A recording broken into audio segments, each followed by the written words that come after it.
Bienvenue à tous. Parmi les généraux de la Seconde Guerre mondiale, un nom fascine encore aujourd'hui, même s'il ne s'agit pas de faire son apologie ici, Erwin Rommel. Celui que l'on surnommait le renard du désert était un stratège redoutable, un meneur d'hommes charismatique et une figure respectée, même par ses ennemis. Mais derrière la légende se cachent de nombreuses anecdotes surprenantes, qui révèlent un homme complexe, audacieux et parfois même en désaccord avec le régime nazi. Voici 10 histoires qui vous plongeront dans l'univers de Rommel. 1. L'attaque éclair en France, 1940, le général qui fonce en première ligne. Lors de la campagne de France en mai 1940, Rommel commande la 7e Panzerdivision, une unité surnommée la Division Fantôme en raison de sa rapidité.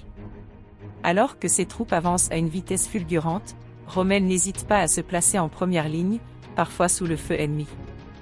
À plusieurs reprises, il pilote lui-même un véhicule blindé et encourage ses hommes à avancer, bousculant la défense française et semant la panique.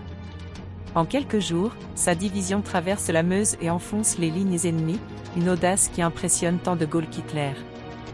2. Le jour où Rommel utilisa des canons anti-aériens contre les chars britanniques.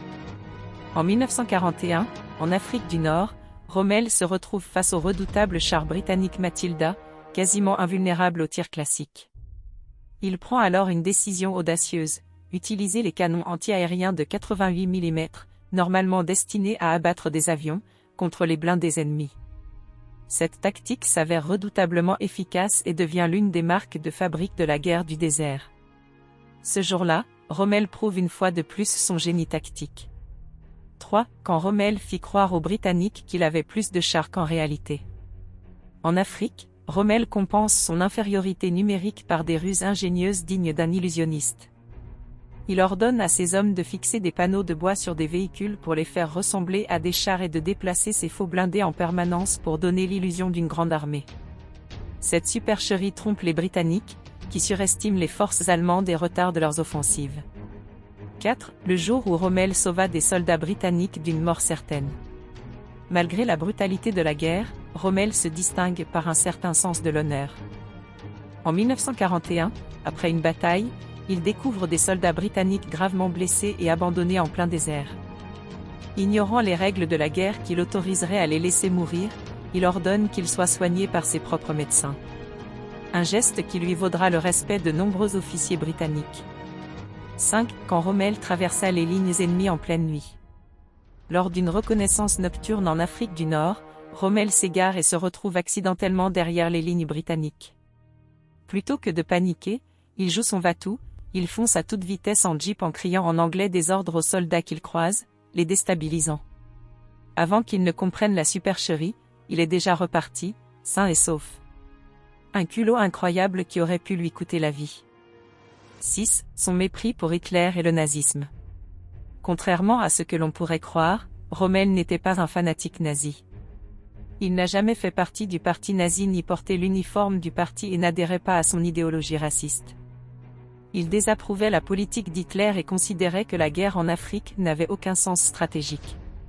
En privé, il critiquait de plus en plus le Führer, une audace qui finira par lui coûter cher.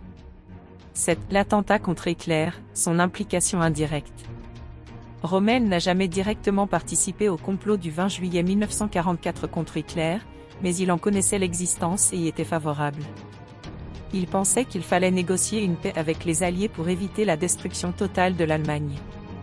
Lorsque la Gestapo découvre son implication, Hitler lui offre un choix terrible, un suicide honorable en échange de la protection de sa famille, ou un procès humiliant et une exécution publique. Rommel choisit la mort en héros. 8. Son dernier combat, face à la Gestapo. Le 14 octobre 1944, 2 officiers viennent chercher Rommel chez lui pour lui annoncer sa sentence. Ils montent dans leur voiture et quelques minutes plus tard, avalent une capsule de cyanure.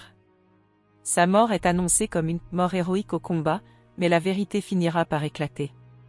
Sa femme et son fils sont épargnés, mais la légende du renard du désert s'achève brutalement. 9. Churchill et le respect envers son ennemi. Après la guerre, Winston Churchill, pourtant ennemi juré de l'Allemagne nazie, rendra hommage à Rommel en le qualifiant de « noble adversaire » et en reconnaissant ses talents militaires hors pair. Ce rare respect entre adversaires en dit long sur l'aura du général allemand. Même Montgomery estimait Rommel, il avait dans sa tente une photo de son ennemi. 10. L'héritage de Rommel, une figure paradoxale. Aujourd'hui encore, Rommel fascine autant qu'il intrigue. Héros pour certains, figure controversée pour d'autres, son nom reste associé aux plus grandes batailles du désert et à un sens du devoir hors du commun. De nombreux soldats alliés qui l'ont affronté reconnaissent qu'il était un stratège brillant, mais surtout un homme qui a essayé, malgré la guerre, de rester fidèle à son propre code d'honneur. Erwin Rommel fut donc bien plus qu'un simple général. Son intelligence tactique, son audace et même son sens de l'honneur ont fait de lui une figure inoubliable de l'histoire militaire. Mais derrière le stratège, se cachait un homme qui, en fin de compte, refusa de suivre aveuglément le régime nazi. Si ces anecdotes vous ont captivé, n'oubliez pas de liker cette vidéo et surtout de vous abonner pour découvrir d'autres histoires sur l'histoire. À bientôt.